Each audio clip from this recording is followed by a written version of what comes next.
Kementerian Dalam Negeri menggelar rapat koordinasi strategis guna mempercepat program pembangunan 3 juta rumah, sekaligus melindungi lahan pertanian pangan berkelanjutan.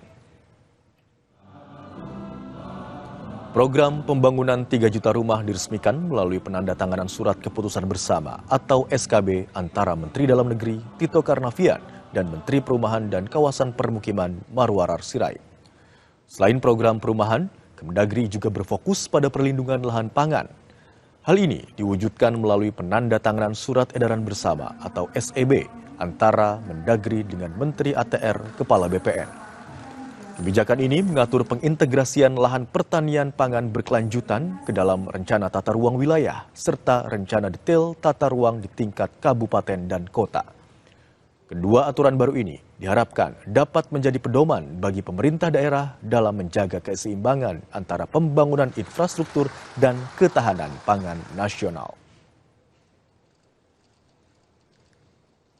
Yang saya hormati Menteri Perumahan dan Kawasan Permukiman Bapak Marwarar Sirait beserta jajaran yang hadir di ruang rapat Kementerian Dalam Negeri ini, kemudian Menteri Agraria dan Tata Ruang, Kepala Badan Pertanian Nasional Bapak Haji Nusron Wahid serta jajaran, juga Kepala Badan Pusat Statistik Ibu Amalia Anindinggar PhD beserta jajaran, rekan-rekan kepala daerah, baik gubernur, bupati, wali kota atau yang mewakili, serta segenap jajaran, dan juga rekan-rekan pejabat pimpinan tinggi media kementerian lembaga yang hadir di ruangan ini, Bapak sekalian. Pertama-tama saya mengucapkan terima kasih banyak di sore hari atau malam hari ini, hari Jumat juga, kita masih terus bekerja, dan pada hari ini, sore hari ini ada dua momentum penting, dua penandatanganan, baik itulah keputusan bersama maupun surat edaran bersama. Yang pertama adalah keputusan bersama antara Menteri Perumahan dan Kawasan Permukiman dengan Menteri Dalam Negeri, yang intinya sebenarnya ada dua. Kita tahu bahwa ini mendukung program percepatan pembangunan 3 juta rumah yang merupakan program unggulan Bapak Presiden Prabowo Subianto. Dari awal masa jabatan beliau, kami sudah bekerja dengan cepat dengan Menteri PKP dan saat itu juga dengan Menteri PU. Di antaranya adalah untuk membuat harga perumahan, rumah khususnya, lebih murah untuk masyarakat berpenghasilan rendah, MBR istilahnya. Maka ada beberapa kebijakan yang kita buat bersama 3 menteri, yaitu membebaskan BPHTB, biaya perolehan hak tanah bangunan, yang harusnya itu adalah dibayar 5% dari NJUP, nilai jual objek pajak, khusus untuk MBR masyarakat berpenghasilan rendah itu dibuatkan 0. Dan kemudian yang kedua adalah PBG, persetujuan bangunan gedung, yang sebelumnya juga dilakukan pembayaran, itu khusus untuk MBR itu dinolkan dan dipercepat prosesnya. Putusan ini dilaksanakan tanggal 25 November 2024. Tujuannya sekali lagi untuk mempermudah rakyat untuk mendapatkan membangun rumah, ataupun juga bagi para pengembang membangunkan rumah bagi masyarakat berpenghasilan rendah dengan harga yang lebih murah. Dan bagi daerah jangan khawatir kalau PAD-nya menjadi berkurang. Kenapa? Yang pertama, ada beberapa daerah manfaat bagi daerah. Yang pertama, dengan adanya kebijakan ini akan mendorong persoalan perumahan yang dihadapi oleh seluruh kepala daerah, yang baik yang tidak punya rumah ataupun enggak layak rumahnya, yang menjadi beban tanggung jawab kepala daerah itu menjadi lebih ringan dengan adanya program dari Kementerian PKP dan kementerian lainnya untuk kebijakan Bapak Presiden yang pro rakyat untuk 3 juta rumah per tahun. Yang kedua adalah rekan-rekan, selain beban yang berkurang pada daerah, rekan-rekan kepala daerah juga ini betul-betul peduli kepada rakyat yang tidak berpenghasilan rendah yang tidak memiliki rumah atau rumah yang tidak layak. Karena akan membangunkan ekosistem pembangunan baik sendiri ataupun oleh pengembang. Nah, yang berikutnya lagi adalah rekan-rekan dari segi benefit. Memang dengan dinolkan pada saat pertama, tapi pada saat berikutnya, maka dengan adanya bangunan berdiri yang semula tanah kosong idle hanya diberikan pajak tanahnya saja, bumi, berikutnya akan ada pajak bumi dan bangunan. Jadi akan diuntungkan pada tahun-tahun berikutnya. Nah, kemudian dengan adanya program ini sudah dilaksanakan, saya terima kasih banyak karena seluruh kepala daerah sudah membuat peraturan kepala daerah untuk MBR, pembebasan BPHTB dan MBG, saya ulangi PBG, dan sudah berjalan. Sudah berjalan, kami mengevaluasi tiap minggu. Banyak daerah yang kita lihat pembangunan rumahnya bergerak, termasuk developer juga bergerak semua untuk membangun rumah bagi masyarakat berencana rendah. Namun pada bulan April 2025, Menteri PKB Pak Faruk Said melihat situasi lapangan, berusaha untuk memperluas cakupan masyarakat berpenghasilan rendah. Yang semula pemahaman berdasarkan keputusan 3 Menteri November 2024 ada 2 zona seperti yang ada di slide. Jadi ada zona 1 seperti di sebelah kiri, kemudian ada zona yang kedua untuk Papua dan seluruh Papua Raya. Itu yang belum kawin, tidak kawin ada 7 juta, ada 8 juta untuk yang sudah menikah khusus untuk wilayah 1, dan yang kedua adalah wilayah 2 Papua, definisinya adalah yang belum menikah 7,5 juta, yang sudah menikah 10 juta. Nah, kemudian berdasarkan peraturan Menteri PKP nomor 5 2005 dibuat menjadi 4 zona karena beliau melihat adanya perbedaan yang spesifik di antara daerah itu. Zona 1, 2, 3, 4 sebagaimana di layar, dan angkanya juga, definisi rupiahnya juga dibedakan, dinaikkan seperti di layar. Seperti misalnya zona 1 dari tadinya 7 juta yang belum menikah menjadi 8,5 juta, yang sudah menikah 8 juta menjadi 10 juta. Di zona 4 khusus Jakarta, Bogor, Depok, Tangerang, Bekasi, karena memang tanahnya sulit dan mahal, maka definisi MBR-nya dari 12 untuk yang belum menikah 12 juta, yang sudah menikah 14 juta. Itu masyarakat berpenghasilan rendah, sehingga pembangunan rumahnya BPHTB-nya 0% dan PBG, usul bangun gedungnya, itu menjadi 0% juga, baik untuk orang yang membangun maupun developer pengembang yang membangun untuk MBR. Itulah pada sore hari ini kesepakatan keputusan ini kami buat untuk memperkuat ada landasan hukum bagi rekan-rekan pengembang, bagi masyarakat, bagi daerah untuk tidak ragu-ragu menerapkan tidak memungut BPHTB dan PBG sesuai dengan keputusan yang sudah dibuatkan oleh Menteri PKP. Jadi keputusan inilah dari Kemendagri mendukung definisi masyarakat berpenghasilan rendah yang diperluas tersebut.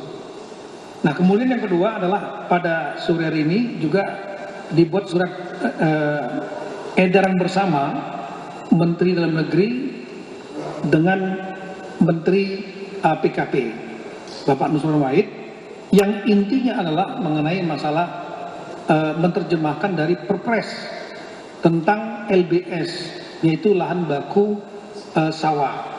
Kita tahu bahwa Bapak Presiden juga punya program lain, yaitu program swasembada pangan. Dan dari swasembada pangan ini Menteri Pertanian mengharapkan agar lahan-lahan yang sudah ada, lahan di tiap daerah memiliki lahan baku sawah, artinya ditetapkan luasannya oleh Kementerian ATR BPN. Dan kemudian di dalam Perpres tersebut disebutkan bahwa ada 87%, ya maksimal, saya ulangi, minimal 87% itu lahan baku lahan pertanian yang berkelanjutan itu diambil dari 87% lahan baku sawah. Artinya tidak boleh dikonversi. Namun dalam praktek sudah terjadi beberapa daerah yang melakukan konversi. Misalnya di daerah Tangerang, di daerah Bekasi, melakukan konversi menjadi area komersial termasuk perumahan. Nah, ini membuat kegalauan dari rekan-rekan pengembang yang sudah terlanjur membangun perumahan untuk masyarakat, tapi kemudian terkunci pada 87% dari lahan baku sawah LBS. Nah, ini juga membuat dari Kementerian ATR BPN juga mencari solusi bagaimana.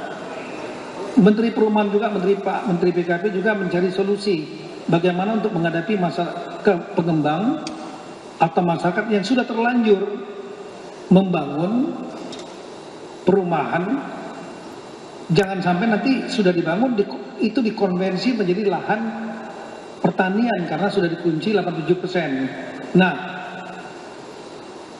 pada surat edaran bersama ini kita tetap mendukung karena inilah perintah Bapak Presiden untuk swasembada pangan. Jadi 87% itu adalah lahan baku sawah. Setiap daerah memiliki lahan baku sawah yang ditetapkan oleh Menteri ATR BPN. Tapi tidak dikunci pada tingkat kabupaten kota. Dikuncinya pada tingkat provinsi. Jadi satu daerah bisa saja lahan pertanian berkelanjutannya 87% dari lahan baku sawah, mungkin 70% atau 75% sudah terlanjur dibangun perumahan di situ, maka tidak dikunci pada tingkat kabupaten kota, tapi 87%-nya dihitung dari lahan baku sawah di tingkat provinsi. Jadi gubernur yang akan mengkompensasi, mencarikan kompensasi di daerah-daerah yang masih kosong, ya masih banyak lahan yang kosong, dikonversi tidak itu tetap menjadi lahan baku sawah untuk mengkompensasi daerah yang sudah terlanjur, misalnya di Tangerang sudah terlanjur menjadi daerah perumahan, sehingga ada kejelasan bagi pengembang untuk mendapatkan sertifikat. Dan dari Kementerian ATR BPN juga ada kejelasan kepastian bisa untuk membuat sertifikat bagi daerah yang sudah terlanjur memberikan sudah menjadi lahan perumahan oleh pengembang untuk rakyat gitu. Nah, ini keputusan bersama ini memberikan kepastian dan juga landasan dalam rangka untuk sertifikasi tadi, tanpa menafikan program swasembada pangan, yaitu lahan pertanian berkelanjutan 87% dari LBS atau lahan baku sawah di tingkat provinsi. Itulah rekan-rekan. Tapi nanti teknis akan ada follow up dengan aturan yang lain nanti dengan Menteri lengkap Mendagri, Menteri ATR BPN, Menteri Pertanian dan Menteri Perumahan Kawasan Pemukiman. Didukung juga oleh BPS. Tujuan kita dua program utama pro rakyat ini, yaitu swasembada pangan pertanian tetap berjalan, dan kemudian program perumahan bagi masyarakat yang berpenghasilan rendah, program untuk rakyat yang tidak punya rumah maupun yang rumahnya tidak layak huni, dua-duanya berjalan. Ini kebijakan Presiden yang harus kita dukung, dan ini semua kami bisa berkumpul di sini. Terima kasih kepada Bapak Sekretaris Kabinet Bapak Teddy Indrawijaya yang sudah mengkoordinasikan di kami semua, sehingga kami bisa duduk bersama di tempat ini dan membuat surat edaran bersama dengan Menteri PKP, saya ulangi dengan Menteri ATR BPN, sehingga masalah pertanian juga jalan, swasembada pangan, perumahan juga bisa diselesaikan.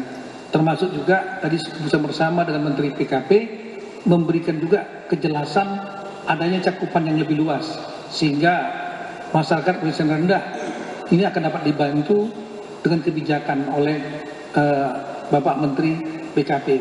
Sekali lagi terima kasih banyak atas kebesaran hati dari rekan-rekan Menteri PKP terutama yang menginisiasi, dan kemudian juga Bapak Menteri ATR BPN dan jajarannya nanti pasti akan disosialisasikan. Terima kasih kepada Ibu Kepala BPS. Kita mendukung program Presiden dua yang utama ini, swasembada pangan pertanian dan juga perumahan, dan terima kasih sekali lagi kepada Bapak Sekretaris Kabinet yang mengkoordinasikan kita semua. Assalamualaikum warahmatullahi wabarakatuh. Yang selalu mendukung dan paling banyak acaranya sama Menteri Perumahan. Yang saya hormati Bapak Nusron Wahid, Menteri ATR BPN, beserta jajaran Sekjen, Dirjen, Direktur yang selama ini juga sangat membantu ya melakukan terobosan-terobosan, kejelasan, contoh soal tanah di Tanah Abang ya, saya sangat terbantu sekali. Saya sudah laporkan kepada Bapak Presiden dengan menggunakan juga argumentasi dan dasar yang disampaikan oleh Menteri ATR dan jajaran, sehingga kita bisa menjelaskan dan bagaimana tanah-tanah milik negara itu bisa benar-benar digunakan untuk kepentingan negara, kepentingan rakyat, terutamanya rakyat kecil. Dan dengan begitu kami juga bisa segera menindaklanjuti dengan membangun di beberapa lokasi di Bandung, di Jakarta, dan beberapa tempat lainnya. Yang saya hormati juga Ibu Kepala BPS ya beserta jajaran yang selama ini selalu sangat support aturan-aturan kami, kemudian juga bagaimana supaya tepat sasaran, itu benar-benar data dari BPS sesuai arahan Bapak Presiden, yang digunakan adalah data dari BPS, dan benar-benar kami sangat terbantu sehingga benar-benar distribusi seperti program kami yang paling andalan adalah BSPS atau sering disebut sebagai bedah rumah, itu sangat terbantu dengan data dan juga regulasi yang dari research ya, data berdasarkan dari research, dari penelitian atau survei, apalagi akan ada survei nasional Ibu ya, atau apa namanya sensus ya, sensus nasional. Saya doakan itu akan berjalan dengan baik. Kami juga sudah minta tolong menitipkan beberapa pertanyaan, diantaranya juga dari Pak Ketua Satgas, Pak Asim, seperti berapa sih rakyat yang membutuhkan rumah atau yang belum punya rumah, berapa sih yang sudah punya rumah tetapi tidak layak huni, by name by address. Saya yakin dengan data nanti tidak ada lagi bantuan-bantuan dari negara yang tidak tepat sasaran. Ya, jangan sampai nanti yang kaya yang sudah ekonominya baik dapat, tetapi yang justru yang membutuhkan, yang masih masyarakat berpenghasilan rendah tidak. Jadi saya sangat merasa terbantu. Bapak Ibu sekalian, saya berterima kasih sekali atas saran Presiden, kita semuanya kompak. Ya, bagaimana hari ini Mendagri menjadi tuan rumah fasilitasi, tentu bukan baru sekali, ya, juga mensupport aturan surat edaran dengan Pak Nusron, kemudian juga bersama dengan kami, dengan Pak Ibu Kepala BPS dan juga Pak Nusron hadir pada hari ini dengan jajaran dan BPS yang sangat mendukung sektor perumahan. Terus terang saya merasa didukung. Ya, hari ini acara fokus mendukung kepada Kementerian Perumahan. Tepuk tangan buat semuanya yang sudah mendukung. Ya, dan saya juga berterima kasih dari hati yang paling dalam ya, bahwa koordinasi, komunikasi yang terbuka, yang efektif. Sini juga hadir teman-teman pengembang ya, ada ketua umum asosiasi hadir, mudah-mudahan cukup lengkap. Mudah-mudahan ini bisa menjawab permasalahan-permasalahan yang ada. Memang perlu komunikasi, koordinasi dan sebagainya, dan supaya bisa berjalan dengan baik. Barusan saya mohon maaf terlambat karena saya juga diundang rapat dengan Ketua Danantara Pak Rosan, Pak Doni, dan juga dengan Pak James, supaya segera bisa pembangunan di Mekarta bisa berjalan dengan baik.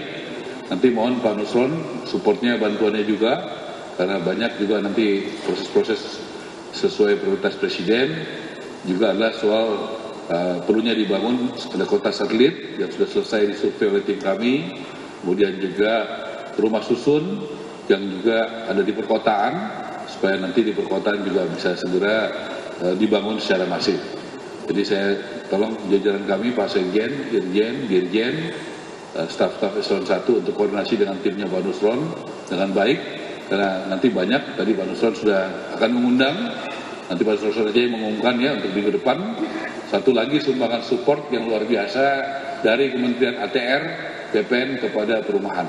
Ya, mudah-mudahan minggu depan kita bisa menghadiri ya acara bersama Pak Nusron, juga nanti bersama-sama dengan Kementerian Dalam Negeri, BPS, supaya makin baiklah rakyat kita ini mendapatkan perhatian-perhatian dari negara hadir dengan segala macam kebaikannya, termasuk yang akan dibuat oleh Pak Nusron minggu depan. Saya rasa itu, terima kasih sekali lagi dukungannya Pak Mendagri, Pak Nusron, juga Ibu Winnie, dan saya juga ucapkan terima kasih kepada Bapak Presiden Prabowo, dan betul tadi dikoordinasikan dengan sangat baik oleh Bapak Setkap, Datuk Teddy, koordinasi sampai detail, dan berkali-kali supaya semuanya tepat sasaran. Sekali lagi terima kasih untuk semuanya. Wassalamualaikum warahmatullahi wabarakatuh. Warahmatullahi wabarakatuh.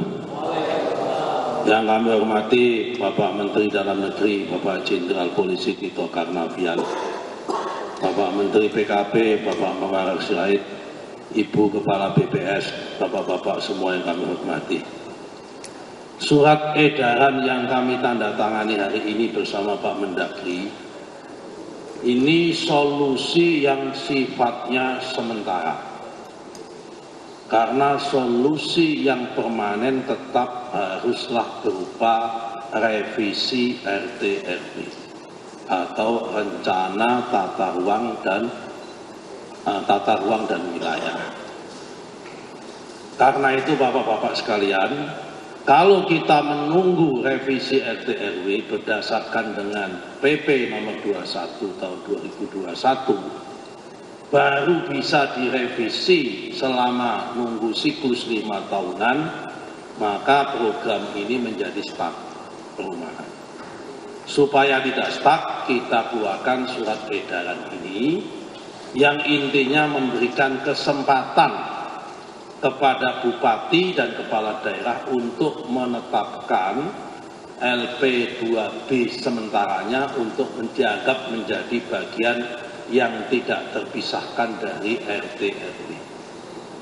Nanti sebentar lagi insya Allah PP 21 nomor 21 tahun 2021 tentang tata ruang sekarang ini sudah di meja Bapak Presiden. Begitu revisi PP 21 tentang penataan ruang ditandatangani hasil revisinya, maka kita harapkan semua kepala daerah, baik itu provinsi, gubernur, maupun kabupaten kota, untuk segera melakukan perubahan RT/RW, baik RT/RW provinsi maupun RT/RW kabupaten. Kenapa demikian?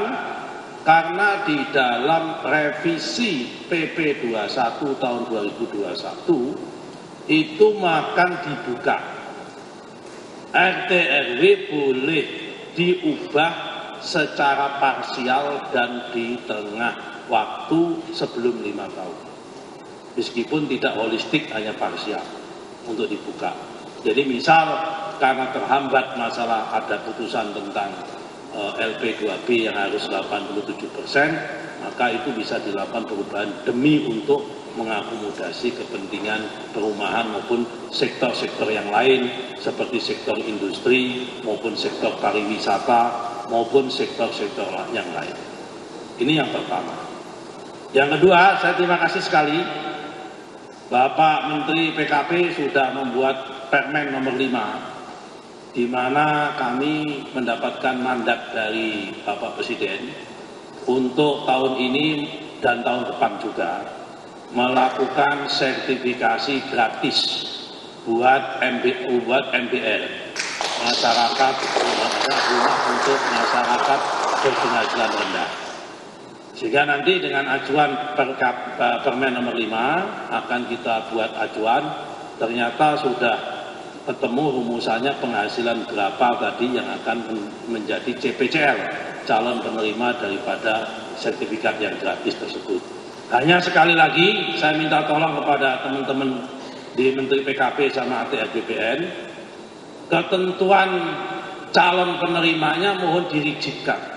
Karena ini menyangkut keuangan negara, saya tidak ingin terjadi manipulasi maupun dispute tentang penerima yang harusnya dia tidak penghasilan seperti itu, tetapi mengaku-ngaku penghasilan yang di bawah, sehingga suatu hari petugas ATR BPN yang mensertifikatkan bisa diucek-ucek sama APH.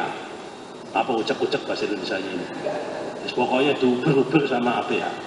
Nah karena itu mohon kriterianya serta verifikasinya. Kalau perlu verifikasinya diserahkan sama Kementerian PKP. Kalau perlu. Sehingga mereka yang mendapatkan itu harus mendapatkan surat rekomendasi dari Menteri PKP.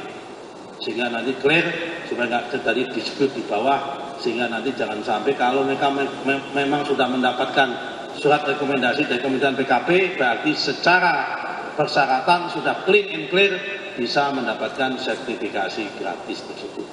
Saya kira ini yang bisa kami sampaikan. Terima kasih. Moga-moga. Nah, untuk masalah perumahan yang sertifikasi gratis tadi, yang kriterianya nanti kita akan lakukan kalau bisa sudah mulai berjalan di minggu depan. Ya kan, untuk yang masalah perumahan gratis, sertifikasi gratis untuk MPR, tetapi dengan catatan, berarti selama seminggu ke depan ini, tim KPKP sama tim ATR BPN harus sudah membuat kriteria tentang calon penerima dan dokumen-dokumen apa pendukung yang harus jelas, supaya nanti nggak terjadi dispute. Jangan buat hal-hal yang sifatnya multitafsir, yang itu nanti membuat teman-teman APH bisa masuk. Harus jelas, tegas, tidak ada taksir di dalam peraturan dan ketentuan yang ada di situ. Sekian, terima kasih. Assalamualaikum warahmatullahi wabarakatuh. Menteri PKP Pak Marzuki Rahid, selain masalah perluasan masyarakat berpenghasilan rendah, definisi MPR juga adalah tentang masalah penggunaan domisili, masalah penyelesaian masalah domisili. Karena ada beberapa daerah, misalnya Jakarta, itu masyarakat sulit untuk mencari berpenghasilan rendah untuk mencari rumah atau membeli rumah di Jakarta, tentu mahal sekali harganya. Oleh karena itu mereka mencari rumah di pinggiran Jakarta seperti di Bekasi, di Tangerang, di Depok dan lain-lain. Nah, daerah ada yang tidak mau melayani untuk pembebasan PBG dan BPATB dengan alasan bukan warga setempat. Nah, di dalam keputusan bersama ini kami menyampaikan itulah situasi lapangannya. Tujuannya lah mempermudah masyarakat berpenghasilan rendah dimanapun dia berada, dia bisa mendapatkan juga kemudahan dalam bentuk tadi pembebasan PBG, persetujuan bangunan gedung, dan BPATB 5% dari NJOP tanpa harus dia menggunakan KTP setempat, domisili setempat. Jadi yang kerja di Jakarta, mereka ingin beli rumah di Bekasi, kemudian di Tangerang misalnya, mereka tetap bisa menggunakan KTP mereka, tapi mendapatkan kemudahan PBG, BPATB, masuk kriteria berpenghasilan rendah, maka tidak dipungut. Nah ini juga memang mungkin PAD, ini akan membantu masyarakat, ini faktanya begitu, mahal Jakarta. Ini selesai. Dan kemudian bagi rekan-rekan dengan adanya keputusan bersama ini menjadi dasar hukum bagi para kepala daerah di daerah-daerah yang tadi bukan berdomisili untuk memberikan pembebasan, tapi bisa mendapatkan manfaat, yaitu iklim pembangunan perumahan itu akan timbul dan muncul, akan ramai, dan ini akan memberikan keuntungan. Kenapa? Karena daerah nanti akan mendapatkan ekonomi akan berjalan, adanya masyarakat, ada perumahan di daerah situ, dan juga sekaligus juga masyarakat yang ada di, saya ulangi, PBG, pembebasan PBG dan PBATB tanpa domisili ini juga akan membuat iklim ekosistem membangun perumahan juga akan bergerak, yang akan menguntungkan para pengusaha bangunan, toko-toko bangunan, warung-warung, semua akan bergerak. Terima kasih. Bapak Warahmatullahi wabarakatuh. Yang saya hormati Bapak Menteri Dalam Negeri RI, Bapak Profesor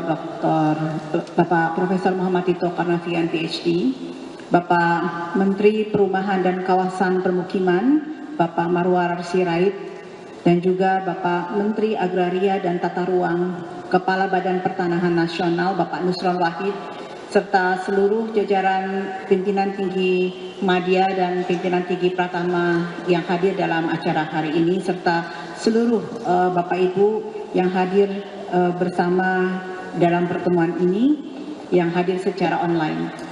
Bapak Ibu yang saya hormati, BPS tentunya ingin menyampaikan apresiasi yang mendalam atas kolaborasi yang luar biasa antara Bapak Menteri Dalam Negeri, Bapak Menteri Perumahan dan Kawasan Permukiman, dan juga Bapak Menteri ATR yang sangat luar biasa dalam rangka menjalankan program strategis Bapak Presiden, yaitu program 3 juta rumah, yang kemudian tadi kita saksikan penandatanganan bersama surat keputusan bersama Bapak Mendagri dengan Menteri PKP, dan juga surat edaran bersama Menteri Dalam Negeri dengan Menteri ATR. Bapak Ibu yang saya hormati, Bapak Menteri, tentunya dalam kolaborasi ini BPS berkomitmen dan siap mendukung penuh pelaksanaan program 3 juta rumah melalui penyediaan data statistik yang akurat, mutakhir, dan terpercaya. Berbagai informasi mengenai backlog perumahan, kondisi kelayakan hunian, perkembangan demografi, karakteristik rumah tangga, bahkan titik-titik kantong kemiskinan dan juga ketimpangan ini kami selalu menyampaikan kepada Bapak Menteri Perumahan untuk dijadikan sebagai landasan dalam penentuan kebijakan perumahan. Bapak Ibu yang saya hormati, sebagai contoh tentunya data backlog perumahan yang selalu dimanfaatkan oleh Bapak Menteri PKP adalah jumlah kepemilikan rumah atau yang kita sebut dengan backlog 1, di mana tahun 2025 berdasarkan survei sosial dan ekonomi nasional di Indonesia saat ini terdapat 9,64 juta rumah tangga yang belum memiliki rumah sendiri pada tahun 2025. Kemudian untuk backlog 2 ini juga yang selalu digunakan oleh Bapak Mendagri dan juga Bapak Menteri Perumahan mengenai backlog 2 adalah kelayak hunian. Berdasarkan Susenas 2025, di Indonesia terdapat 18,8 juta rumah tangga yang rumahnya milik sendiri tetapi tidak layak huni. Paling banyak di Jawa Barat, kemudian Jawa Tengah, dan juga Jawa Barat, Jawa Timur, Jawa Tengah, kemudian Banten, dan yang kelima terbesar adalah DKI Jakarta, di mana di DKI Jakarta saja ada 824.000 rumah tangga yang rumahnya tidak layak huni. Bapak Ibu yang saya hormati, selain itu kami juga terus mendukung program 3 juta rumah ini. Salah satunya adalah kami melakukan kajian mengenai pentingnya pembaharuan dari kriteria masyarakat berpenghasilan rendah. Nah, waktu itu yang tadi sudah disampaikan oleh Bapak Mendagri, kami menelaah atas permintaan Bapak Menteri Perumahan, di mana ternyata kriteria MBR yang ditetapkan pada saat lalu itu berdasarkan hasil kajian kami perlu direvisi karena tidak sesuai dengan kondisi dan perkembangan harga maupun kondisi masyarakat, pendapatan masyarakat terkini. Ini yang dulu, yang sebelumnya, kemudian kami melakukan kajian dan kemudian kami memberikan usulan kepada Bapak Menteri Perumahan untuk memperlebar kriteria MBR, tetap batas atas desil 8 tetapi batas atasnya dinaikkan dan juga dilakukan penambahan zona. Terdapat perbedaan di antara zona-zona tersebut karena setiap wilayah ini ternyata memang memiliki standar hidup yang berbeda-beda. Oleh sebab itu, dengan melebarkan zona dari 2 menjadi 4 dan juga menaikkan batas atas MDR ataupun merevisi kriteria MDR dengan nilai yang lebih tinggi, ini meningkatkan akses masyarakat terhadap subsidi rumah, yang kemudian Bapak Menteri Perumahan menetapkan yang melalui Permen PKP nomor 5 tahun 2025. Terakhir Bapak dan Ibu, untuk bedah rumah rakyat ataupun program BSPS, kami juga fully support terhadap kebijakan Bapak Menteri Perumahan dan Pak Mendagri, dan tentunya Pak Menteri Perumahan selalu mengedepankan pemanfaatan data statistik. Misalnya contohnya adalah untuk menegakkan aspek berkeadilan, beliau menggunakan data jumlah penduduk miskin dan juga persentase kemiskinan termasuk rasio Gini dan indeks kedalaman kemiskinan. Demikian tentunya sekali lagi saya ingin menyampaikan apresiasi yang luar biasa karena inilah dengan data-data statistik inilah Bapak Menteri Perumahan dan juga Pak Mendagri serta Pak Menteri ATR dapat terus menghasilkan kebijakan yang lebih tepat sasaran. Terima kasih. Assalamualaikum warahmatullahi wabarakatuh. Sensus ekonomi 2006 ini sudah mulai bergerak. Dan saya sudah menyampaikan kepada seluruh gubernur, bupati, wali kota bahwa manfaat dari sensus ekonomi ini sangat-sangat luar biasa karena bisa mengupdate situasi ekonomi daerah, seluruh daerah masing-masing, dan kemudian dapat digunakan nantinya bukan hanya pemerintah pusat, Pemda akan bisa memanfaatkan untuk membuat kebijakan tentang keadaan ekonomi daerah masing-masing daripada membuat sensus sendiri. Kalau sensus sendiri menggunakan APBD sudah mahal biayanya, kemudian juga nanti belum tentu akurat, dan juga mencari orang yang juga nggak gampang. Jadi BPS bekerja, ya daerah istilahnya kita bisa mendompleng dapat keuntungan, bisa mendapatkan data tiap-tiap daerah. Makasih. Mohon dukungannya. Saudara, baru saja kita simak pernyataan dari Menteri Dalam Negeri Tito Karnavian, Menteri PKP Marwarar Sirait, Menteri ATR BPN Nusron Wahid, dan Kepala BPS Amalia Adininggar Widyasanti.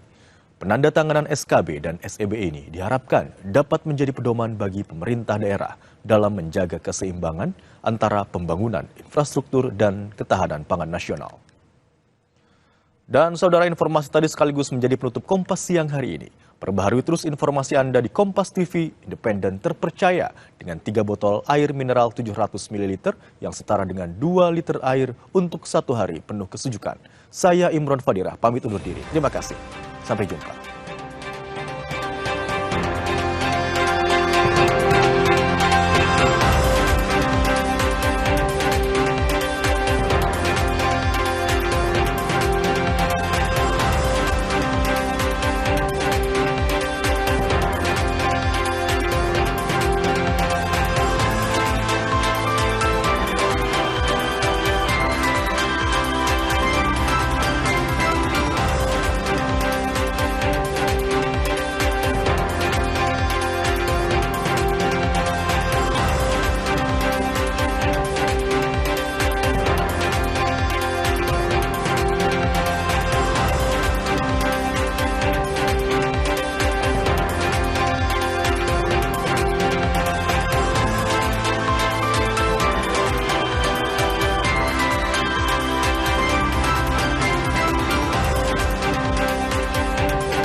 Terima kasih Anda telah menyaksikan Kompas Siang, didukung oleh Amerika Serikat dan Iran resmi menaikkan kesepakatan damai, Selat Hormuz dibuka kembali. Beredar unggahan yang mengklaim pembatasan pembelian BBM jenis Pertalite maksimal Rp50.000 khusus untuk sepeda motor. Seorang intel yang masuk ke kampus Universitas Muhammadiyah Yogyakarta saat mahasiswa berunjuk rasa ditangkap.